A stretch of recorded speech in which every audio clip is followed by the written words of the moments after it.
2023. It's 80 degrees out. At that moment, in my mind, the night was over. So I spoke last time, and he never quite gave me a chance on him.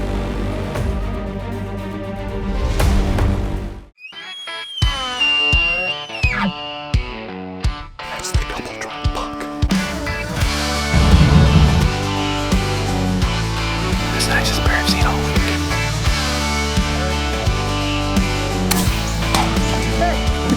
Thank God for another day, another chance to chase our prey. Tune up the bow, fall is finally here. Load up the truck, bows and the gear.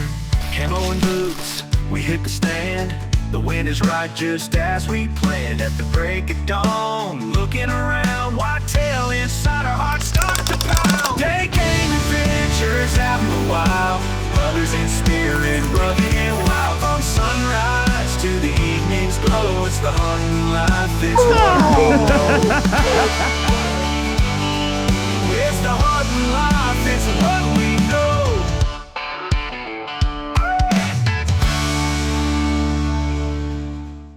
It's the very end of February. It's 16 degrees out. It's Michigan. As you can see, all the snow is melted.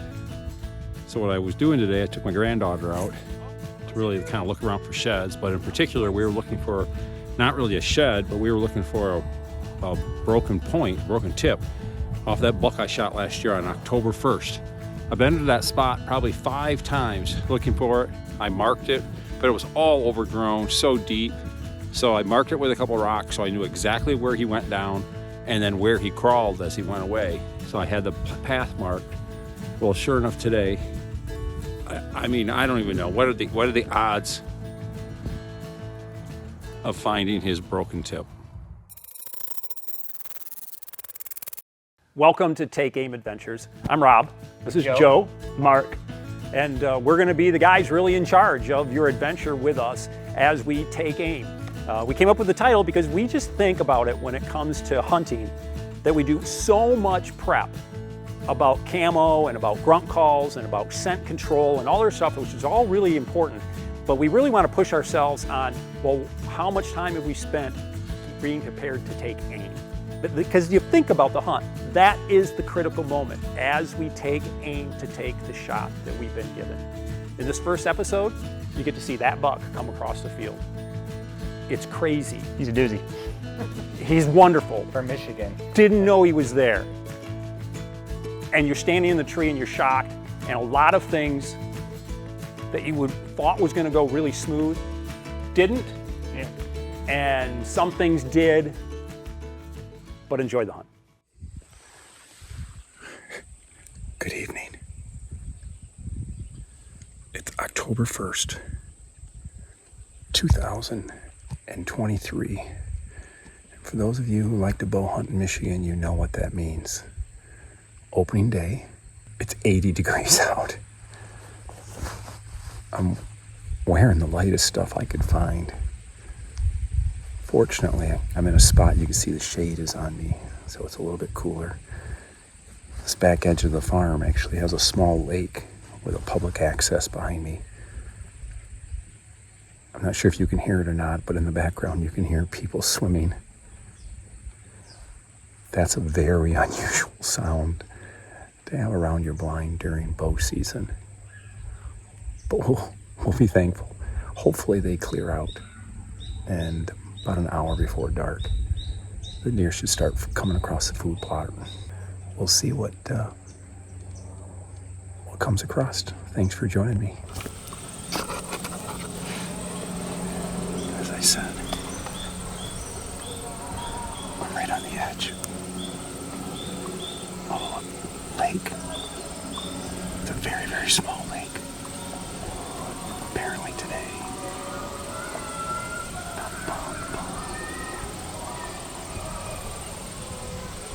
So good. So you just know that it's not a setup and it's not a private ranch. Realize that there's a group of people, families, multiple families, right behind my blind on a really, really small lake. And they've decided to take advantage of the hot weather in October to swim and have a mini concert. And what you're hearing in the background is Sweet Caroline of all songs. And they're singing along with it, screaming it out, and the deer are running out from them into my food plot. It pretty well held up everybody else in the evening until they finally stopped singing. You would have thought at that moment, in my mind, the night was over. It was too much noise, too much carrying on. Yeah. Well, you should have sang back at him. Yeah, I was whispering it. I was laughing. Because you could just see who's sitting over there. But it worked out anyhow, because no more did they clear out than from across the food plot who comes trotting over to me.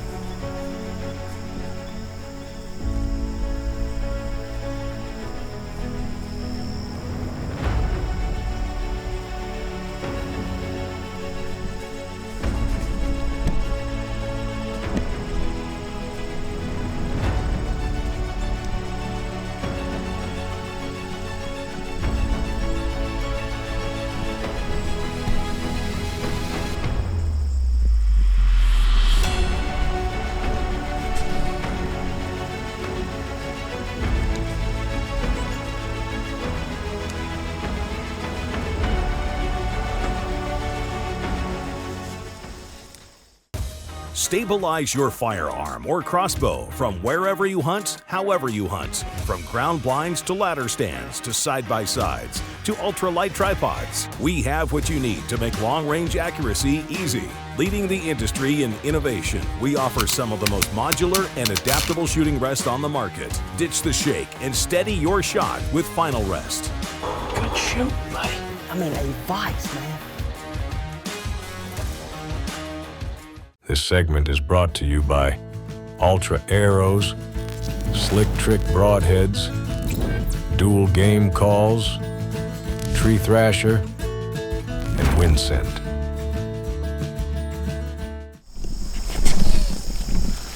Now I know most of you guys are looking at that buck and thinking I must be either in a high fence area or right next to a high fence area, and this buck just happened to have just gotten out, and that is not true. We are in central Michigan.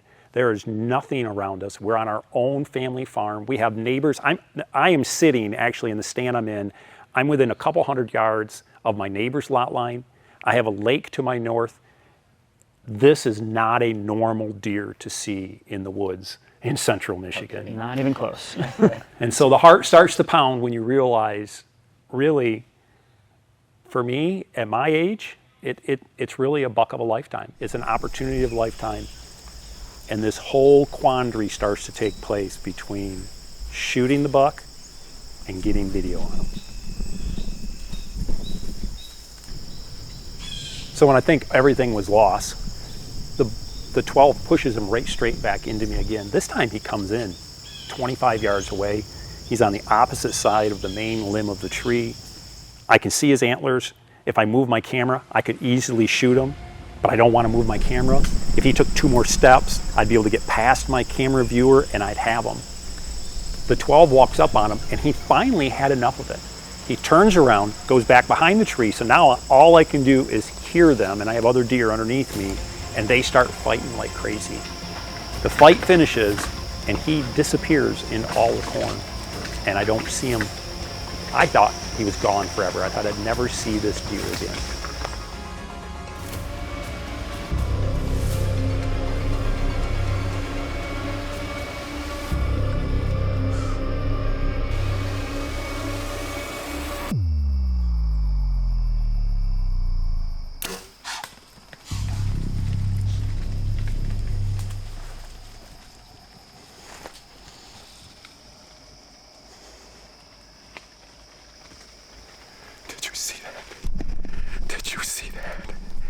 So did you see it? No, we didn't see it. Yeah, I know you. No, thanks to somebody. It's one of those things that kill you. After passing them up earlier because you wanted on video. Passed up 2 perfect shots. Yeah. Because I wanted to make sure I had video. Flip the camera, and of all things, there's a limb. I can't believe it. That's the double drop buck.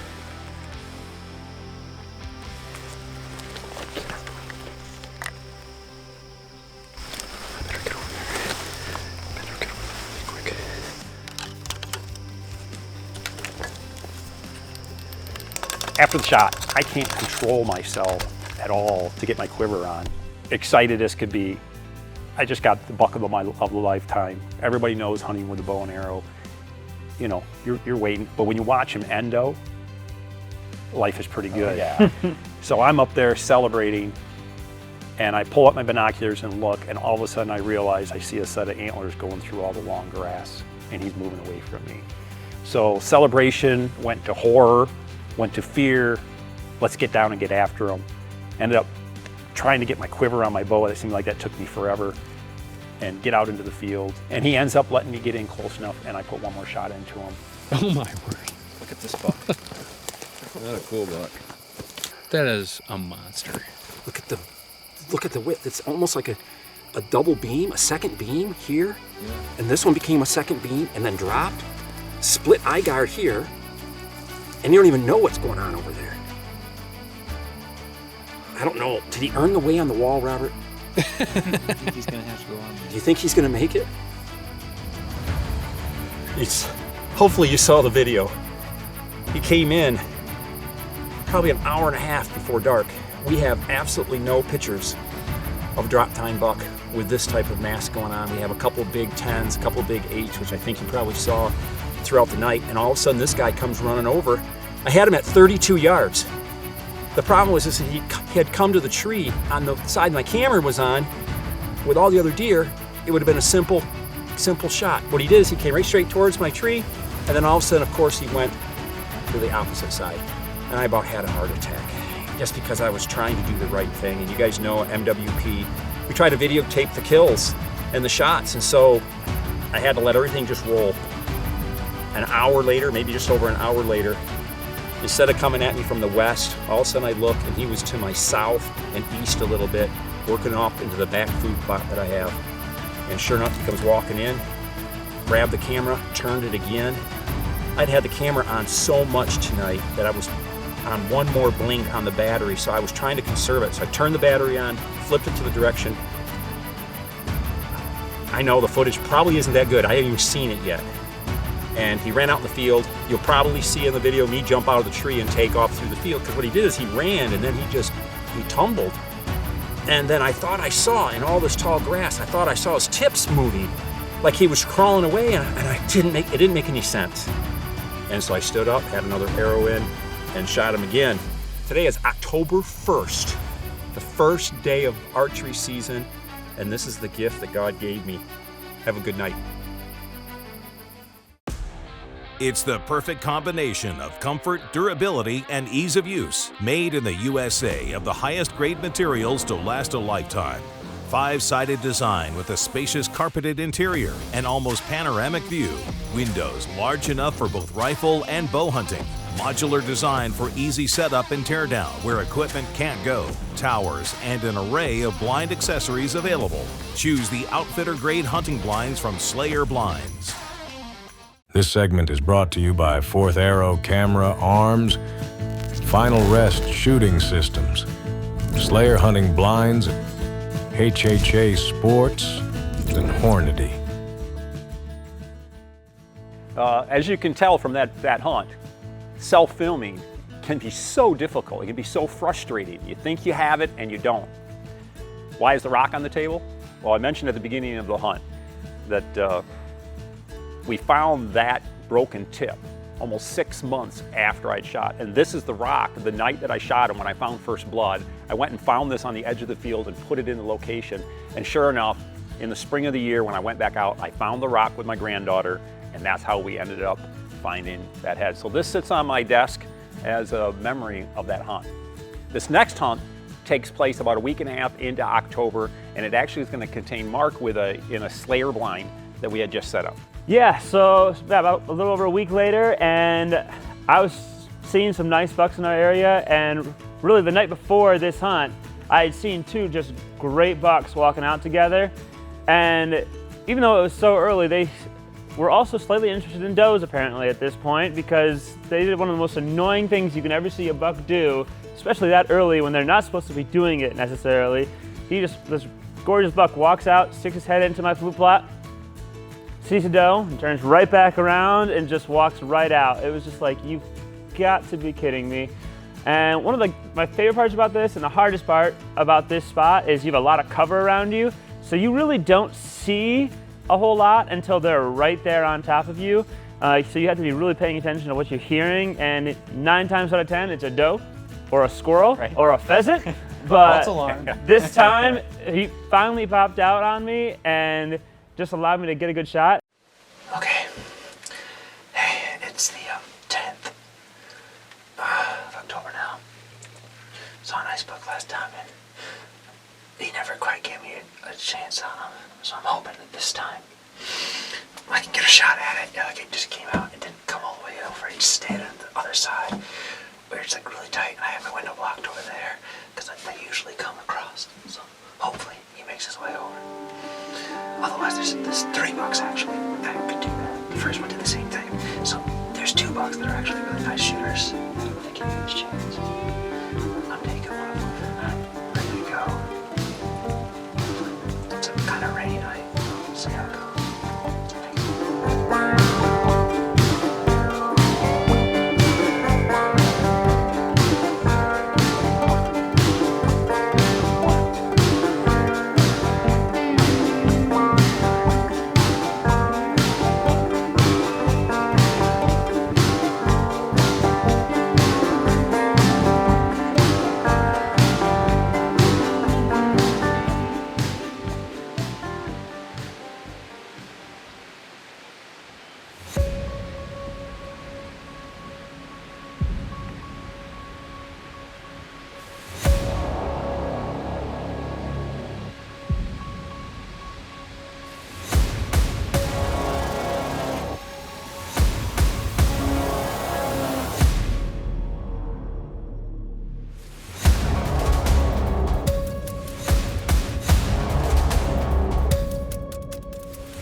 WinSense Active Vapor ups your hunting game. Proven effective up to 300 yards away. Scent released during your entire hunt. Over 30+ cover and attractant scents available from some of the top brands in the scent industry. Up your scent game with our long-lasting scent tanks and highly potent scent pads. Active Vapor for deadly success. He was standing right over this wind scent when I shot him. Does wind scent work? I'm here to tell you it does. This segment is brought to you by Badlands Gear, Huntwise, Vortex Optics, revealed by Tacticam, and Matthews.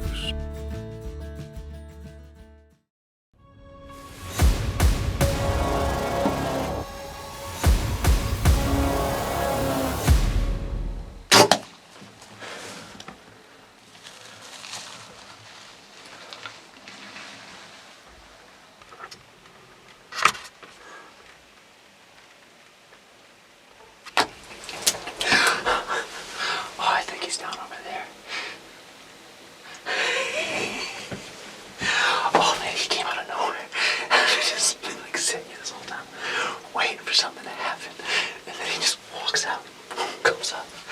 I didn't have time to get everything on, and he just popped up. Oh man, he's a nice looking buck though. Oh man, he's a great buck. I think he's down over there by those trees. I know that tree was shaking, so I think he's down over there. It didn't get down to penetration on him still. Didn't even, just barely slow down. Oh yeah, great night. Great night. Oh, thank you. I gotta go get him. Yeah, right out. Not around, just get a shot right out that way. He's down over there because he was thrashing the bottom of a tree. I can see the tree shaking back and forth. You in that way, Get me to the spot.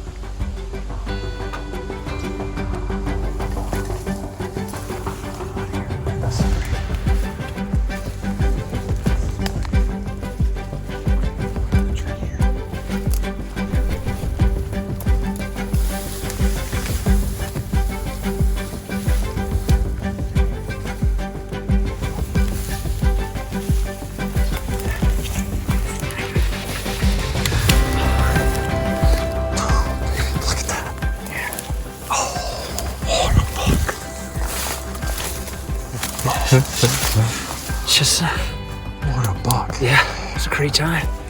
He just came out of nowhere, just popped out, and just walked right up to me. Didn't even look around, just started feeding just at the last second while I shot him. And, sheesh, what an opportunity. Glad I came up tonight. Yeah. Oh, he's a gorgeous buck. Beautiful 8-point, nice head. Just, Oh, look at him. Look how heavy he is. yeah. Sure. So yeah, I'll say I was super excited when I got up to him. I mean, I didn't love having to wait for him because we wanted to get everything on video and have him videotape us finding that deer. Because Well, to be honest, when you told me you saw it go down in the tree shake, I didn't believe you. Yeah. But then watching the video, it's like so cool when you're seeing that shake and you're going, I think I know where my deer's at. Listen, we've all been there before where you think you know what, especially in there. It's so thick and so wet, you don't want to turn the wrong direction. Yeah. And so to take our time, there was great blood, follow the blood. But yes, you were right, it ended up in the same spot. right there, could have saved myself just 10 minutes of walking in the rain. But you know, either way, it was great. I mean, just a beautiful opportunity to get on him and then drag him back out to the side-by-side to get him out of there. Well, thanks for joining us for the show. And don't forget, take aim with your life for the glory of God. Next week, Joe has a special hunt for us. Yeah, so next week we're gonna follow Nate around, and Nate, he hunted hard early season, early part of October, and he kept seeing a couple of nice shooter bucks, almost had an opportunity pretty early on, and then he kept trying to move and adjust for it. So it's a really fun hunt, beautiful 10 points, so make sure you stay tuned for that. Ready? 1, 2, 3, go. This is a big. He's a hog. Okay, so the velvet's gonna be down if we flip this way. Big one. That's what we worked for all these years. Look at that. I think he's got the wall. It's the hard life, it's what we